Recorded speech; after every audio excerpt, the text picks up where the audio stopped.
ఇది ప్రపంచంలోని అతిపెద్ద లివింగ్ హిందూ ఆలయాలలో ఒకటి. ఈ ఆలయం తమిళనాడు రాష్ట్రంలోని శ్రీరంగంలో ఉంది.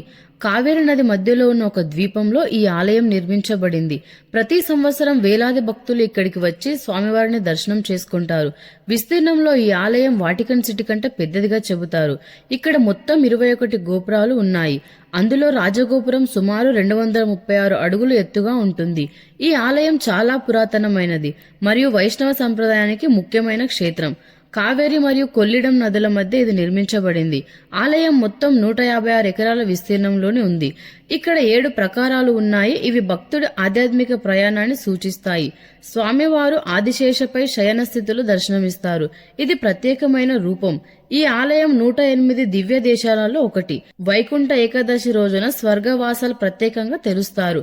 1000 స్తంభాల మండపం శిల్పకళకు అద్భుత ఉదాహరణ. ఈ ఆలయం ఒక చిన్న పట్టణంలో నిర్మించబడింది. దాదాపు 2000 సంవత్సరాల చరిత్ర కలిగిన ఈ క్షేత్రం భారతదేశ ఆధ్యాత్మిక వారసత్వానికి గొప్ప చిహ్నం. ఇలాంటి మరిన్ని వీడియోస్ కోసం ఛానల్ ని సబ్స్క్రైబ్ చేసి లైక్ చేసి కామెంట్ చేయండి.